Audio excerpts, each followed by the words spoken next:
Welcome to my channel. So এখন পুজোর তোড়জোড় চলছে, কারণ পৌষ সংক্রান্তি আজকে। তো সেই জন্য জেঠিমা এখন আম পাতায় ধানের শীষ আর হচ্ছে দুব্বো দিয়ে আর বেলপাতা দিয়ে মানে বেঁধে দিচ্ছে।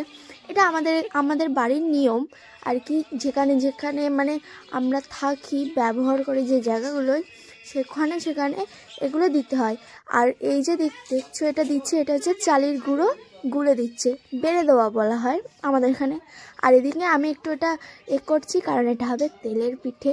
আরও অনেক রেসিপি আছে তোমাদের সাথে আমি শেয়ার করব, অবশ্যই লাস্ট পর্যন্ত তোমরা সবাই দেখতে থাকবে। আর এদিকে বাবা তো তেলের পিঠে করছে, আর এই রসটা গরমও হয়ে গেছে, কারণ রস বড়া হবে। আর তারপরে মা তো রস বড়া করবে বলে এদিকে ডালটাও ভালো করে মেখে নিচ্ছি।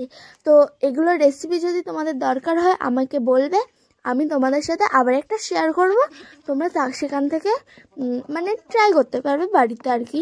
তো সো আমাকে বলবে মানে কার কোনটা দরকার। এদিকে রস বড়া মানে চাপিয়ে দিয়েছে মা, এদিকে হয়েও গেছে হাফ, অনেকটাই। আর আজকে কার কার বাড়িতে কি কি হচ্ছে অবশ্যই কমেন্ট করতে ভুলবে না। আর আমাকেও কমেন্ট করবে যে এগুলো কেমন দেখতে লাগছে। আর এদিকে আমার জেঠিমা পুজো দেওয়া শুরু করে দিয়েছে। ফার্স্টে জেঠিমা করছে, কারণ তারপরে আমি করব। এখন তুলসী মঞ্চপে করে দিয়েছে, আর তারপরে ঘরে গিয়ে সন্ধ্যে দেখানোর ওখানটায় মানে ঠাকুর ঘরে গিয়ে করে দেবে, আর তারপরে আমি করব।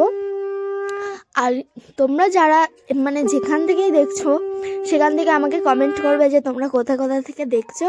আর এটাও আমাকে জানাবে যে তোমাদের দিকে নিয়মটা কি। আমাদের দিকে তো এটাই নিয়ম, এদিকে আমিও দেওয়া শুরু করেছি।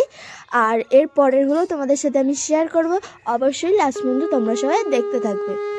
আর কমেন্ট করতে কিন্তু একদমই ভুলবে না। আর আমি এখন চলে এসেছি আমাদের ঠাকুর ঘরে, মানে আমাদের বাড়ির ঠাকুর ঘরে। এবার আমি পুজোটা দেব, তারপরে আবার যাব রান্নাঘরে, সেখানেও একটা দিতে হবে, কারণ রান্নাঘরে তো মেন জিনিস, রান্না পুজোই বলা হয় একদিক থেকে। এখন রান্নাঘরে এসেছি, এখন রান্নাঘরে দিয়ে দিচ্ছি। আর তোমরা এখন কোথায় দিচ্ছ সেটাও আমাকে কমেন্ট করে জানাবে। আর এরপরে কি হবে আমি সেগুলো তোমাদের সাথে শেয়ার করব। আর লাস্ট পর্যন্ত অবশ্যই দেখতে থাকবে, আর কমেন্ট, লাইক, শেয়ার সব কিছুই করে দেবে। আর এদিকে মা নারকেলটা মানে গুড় দিয়ে মেখে নিচ্ছে, মানে এটা আবার হচ্ছে ওই পুলির ভিতরে পুরটা যাবে, তো সেটা এখন করে নিচ্ছে। আর বাবাও বসে পড়েছে এখন পুলি করতে। আর এটা লাস্ট কমপ্লিট হলে তোমাদের সাথে শেয়ার করব। আর কেউ কিন্তু লাস্ট পর্যন্ত অবশ্যই দেখবে, কেউ কিন্তু মাঝখান থেকে ছেড়ে দেবে না, নাহলে তোমরা কেউ বুঝতে পারবে না। আর অবশ্যই কে কোথা থেকে দেখছো আমাকে কিন্তু কমেন্ট করতে একদমই ভুলবে না।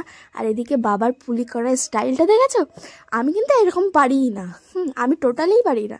আমি অবশ্য করেও নি, কারণ বাবার মাইক ছিল। আর এদিকে আমাদের পুলি সব কমপ্লিট। সো তোমাদের সাথে আবার নেক্সট ভিডিও নিয়ে চলে আসবো। So tata.